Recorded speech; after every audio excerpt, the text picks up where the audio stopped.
మన ప్రభువును ప్రియరక్షకుడైన యేసుక్రీస్తు నామమునికి మహిమ ఘనత ప్రభావములు కలుగును గాక. Jesus with has YouTube channel వీక్షిస్తున్న మీ అందరికీ మా హృదయపూర్వకమైనటువంటి వందనాలు. ప్రియులారా, బాగున్నారా? దేవుడు మిమ్మల్ని దీవించి ఆశీర్వదించబడును గాక. ఎందుకంటే భయంకరమైన వర్షము, వరదలు భయంకరముగా మరి విజయవాడ అయితే కంప్లీట్గా మరి మునిగిపోయి ఉన్నది. ప్రజలందరూ కూడా 2-3 రోజుల నుంచి నీటిలోనే ఉన్నారు. ఎన్నో అవస్థలు పడుతున్నారండి. వారి యొక్క దుస్థితిని బట్టి మరి ఎంతగానో మరి వేదనలో కన్నీటితో మరి ప్రార్థన చేస్తున్నాం. మరి అలాంటి ప్రాంతాలు, ఎన్నో ప్రాంతాలు మరి తెలంగాణ కావచ్చు, ఆయా ప్రాంతాలలో మరి నీట మునిగిన మరి ప్రాంతాల గురించి మనం ఎంతైనా బలంగా ప్రార్థన చేయాలి. ఎందుకంటే మరి వారికి కావలసినటువంటి మినిమం నీడ్స్ అండి, ఆహారం కావచ్చు, మరి వాటర్ కావచ్చు, వైద్యం, ఈ రకరకాల మరి చిన్న చిన్న అవసరాలు ఉంటాయి. మరి వారు చెప్తూ మరి ఎంతగానో దుఃఖిస్తున్నారు. మరి ఆ బిడ్డల కోసం మనం ఎంతో బలంగా ప్రార్థన చేయాలి. పరిస్థితులు అనేవి ఏ టైము ఏం జరుగుతుందో అర్థం కావట్లేదు. మరి కనుక మనం అందరము ప్రతిదినము దేవుణ్ణి కాచుకొని కనిపెట్టుకొని ఉండాలని ప్రభు నామములో మనవి చేస్తూ, ఇటు సందర్భాన్ని బట్టి దేవుడు ఈరోజు నా హృదయాన్ని బలపరిచిన దేవుడు మీకు కూడా మరి ఇస్తున్నటువంటి వాగ్దానము చూద్దాము. యెషయా గ్రంథము 43వ అధ్యాయము 2వ వచనం. మనకి తెలిసిన వాక్యం అయినప్పటికీ, తెలిసిన వాగ్దానం అయినప్పటికీ మన సందర్భాన్ని బట్టి దేవుడు మాట్లాడుతూ ఉన్న వాక్కు చూద్దాము.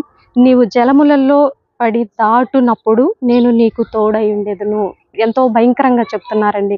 నిన్నటి దినమైతే భయంకరంగా సముద్రము మరి ఆటుపోటులతో ఉంటుంది. మరి కృష్ణానది వెళ్ళి కలవాలంటే మరి కష్టంగా ఉంటుంది. మరి సముద్రం పొంగి మరలా వెనక్కి వస్తే మరి ఆ విజయవాడ ప్రాంతం అంతా కూడా మునిగిపోతుంది. మరి ఏమవుతుందో ఈ రాత్రి గడిస్తే చాలు అంటూ భయంకరమైనటువంటి మరి రోదన చేసినటువంటి మరి సమయము మనము దాటిపోయాము. ఎందుకంటే మేము ఆ అంశముగా బట్టి చాలా బలంగా ప్రార్థన చేశాం. దేవా, మరి ఆ యొక్క ప్రాంతమును, ఆ కృష్ణా నదిని మీరు అణిచివేయండి ప్రభా. గాలి తుఫాను అణిచిన దేవుడు, సంద్రమును గద్దించిన నా దేవుడు కదయ్యా, ప్రజల్ని కాపాడు తండ్రి అని ప్రార్థన చేసినప్పుడు దేవుడు మరి ఈ యొక్క వాక్కును మనకు బయలుపరిచినటువంటి అట్టి వాగ్దానాన్ని బట్టి సంతోషిస్తూ ఈరోజు మరి నీవు జలములలో పడి దాటినప్పుడు దేవుడు నీకు తోడయ్యను.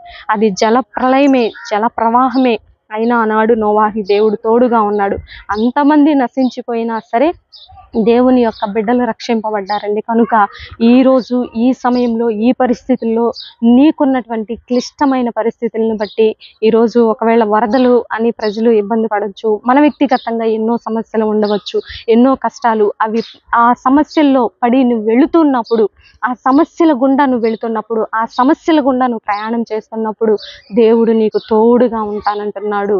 సముద్ర ప్రయాణంలో ఉన్నటువంటి ఆనాడు పౌలు 14 రోజులు భయంకరమైనటువంటి ఉపవాసముతో రేత్రింబగళ్ళు దేవుణ్ణి కనిపెట్టుకున్నప్పుడు దేవుని బిడ్డగా, దేవుని యొక్క ప్రణాళికలో ఉన్నటువంటి సేవకునిగా ఆయనతో పాటు ఉన్న వారందరూ కూడా రక్షింపబడ్డారు. మరి ఈరోజు నీవు ఏ కష్టంలో, ఏ దుఃఖంలో, ఏ వేదనలో, ఏ కన్నీటిలో ఉన్నా సరే, నీ సమస్యను బట్టి నువ్వు ఎంత ప్రలాపించి ప్రార్థన చేస్తూ నీ విడుదలను కోరుకుంటూ నీ చుట్టుపక్కల ఉన్నవారు కూడా జలములలో పడి దాటి వెళ్ళినప్పుడు దేవుడు నీకు తోడుగా ఉంటారని, నీతో పాటు అందరికీ కూడా నిన్ను బట్టి క్షేమం కలుగుతుందని ప్రభు ఈరోజు ఇస్తున్న వాగ్దానాన్ని బట్టి మరి మనం అందరం రిసీవ్ చేసుకొని ప్రభు నామాన్ని గణపరిచే వరంగా ఉండాలని ప్రార్థన చేసుకున్నాం. ప్రార్థన. పరిశుద్ధ మహాగణుడ, ఘనమైన తండ్రి, ఈ భయంకరమైన వరద బీభత్సముల నుంచి నాయన ప్రజలను విడిపించండి. వాగులు, వంకలు, కాలువలు పొంగి పొర్లుతున్నాయి ప్రభు. పైనుంచి వచ్చే నాయన నీరంతా కూడా నాయన లోతట్టు ప్రాంతాలంతా ముంచి వేస్తుంది ప్రభు. అయ్యా, భూమిని మీరు ఆజ్ఞాపించండి, వర్షముని మీరు ఆజ్ఞాపించండి. ఎంత వర్షం భూమికి కావాలో అంత వర్షాన్ని ఉంచండి ప్రభువా.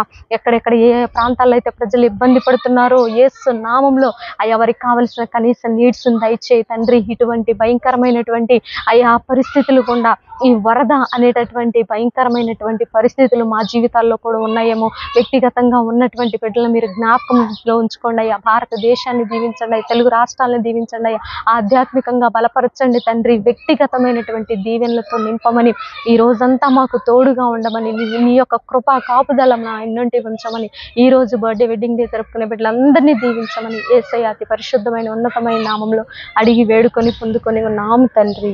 ఆమేన్, ఆమేన్. ప్రియులారా, ఈ వీడియో కానీ మీకు నచ్చినట్లయితే లైక్ చేయండి, షేర్ చేయండి, సబ్స్క్రైబ్ చేసుకోండి. పక్కనే ఉన్నటువంటి బెల్ ఐకాన్ని క్లిక్ చేయాలని ప్రభు నామంలో మనవి చేస్తూ నెక్స్ట్ వీడియోతో నెక్స్ట్ మీ ముందుకు వచ్చేంత వరకు ప్రభు కృప మనందరికీ తోడుగా ఉండి నడిపించును గాక. God bless you. Praise you.